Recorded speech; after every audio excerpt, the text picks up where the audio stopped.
तो देखा आपने कि किस तरीके से यहाँ पर प्रदर्शन चल रहा है। इस वक्त बड़ी खबर की बात करते हैं। आर्टिकल 370 पर सुप्रीम कोर्ट सुना रहा है फैसला। सीजेआई ने फैसला पढ़ना शुरू कर दिया। इस वक्त की बड़ी खबर, आज फैसला सुना रहा है कोर्ट। धारा 370 को लेकर सीजेआई ने फैसला पढ़ना शुरू कर दिया। इस वक्त की सबसे बड़ी खबर, अब फैसला सुनाया जाएगा। आपको बताया 370 धारा 370 को लेकर आज बड़ा फैसला सुनाया जाएगा और ये फैसला सुनाना शुरू कर दिया है सीजेआई ने। बड़ी खबर, आर्टिकल 370 हटाना सही या गलत, इसमें फैसला थोड़ी देर में। सुप्रीम कोर्ट पे 16 दिन सुनवाई हुई थी। 5 सितंबर को फैसले को सुरक्षित रखा गया था और अब फैसला सुनाया जा रहा है। फैसला पढ़ना शुरू हो चुका है क्योंकि ये अब धीरे धीरे सामने आएगा कि क्या कुछ कोर्ट ने फैसला इस पर सुनाया है, क्योंकि इससे 5 सितंबर को फैसले को सुरक्षित रख लिया गया था। Thus, the principle which runs through Article 356(1)(c) and which also guides the exercise of power under Article 356(1)(a) is that the exercise of power must have a reasonable nexus with the object of the proclamation. And sixth, when a proclamation under Article 356 is in force, there are innumerable decisions which are taken by the union government on behalf of the state government for the purpose of day-to-day administration. Every decision and action taken by the union executive on behalf of the state is not subject to challenge. Opening up challenge to every decision would lead to chaos and uncertainty. It would in effect put the administration in the state at a standstill. Therefore, the following standard is laid down to assess actions under Article 356 after the proclamation has been issued. A.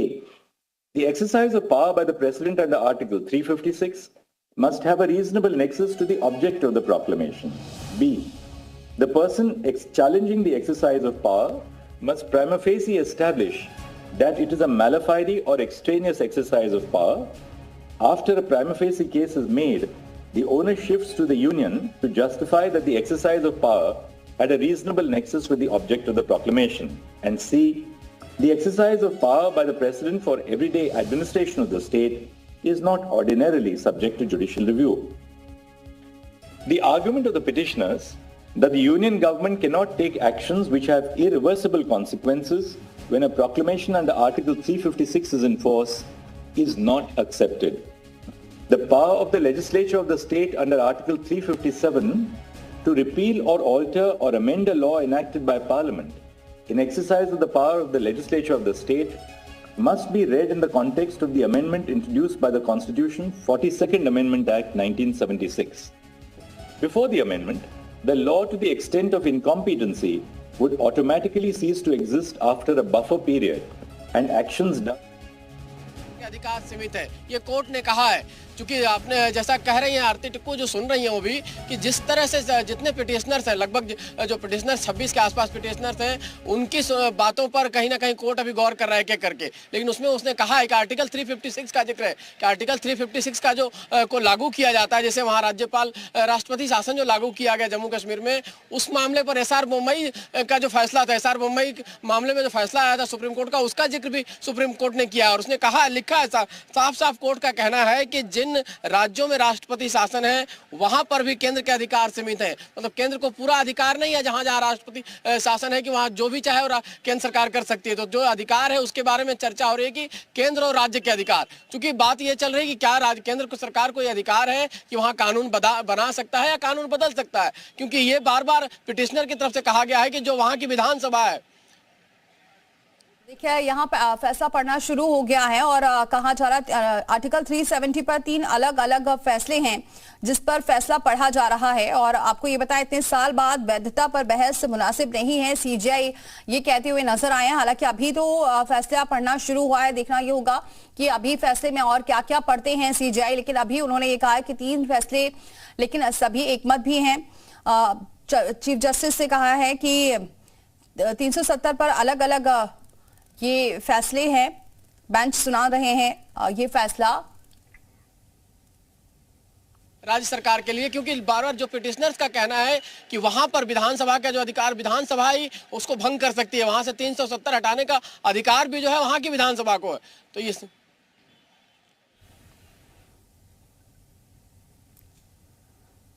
तो संविधान पीठ के एक फैसले पर सहमति जरूर है, तीनों की जस्टिस कौल, जस्टिस खन्ना सहमत हैं। और इसके अलावा आपको ये भी बताएं कि अब धीरे धीरे ये फैसला पढ़ना शुरू हुआ है जिसमें सभी की सहमति दिख रही है। कोर्ट ने कानूनी मुद्दों पर विचार भी किया है और इतने सालों बाद इस पर बातचीत, वैधता पर सवाल उठना ये लाजमी नहीं है।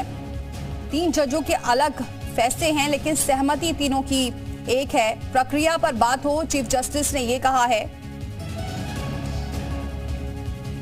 फैसले अलग हैं लेकिन निष्कर्ष एक ही है, ये भी कहा है सीजेआई ने। हालांकि अभी पढ़ा जा रहा है फैसला।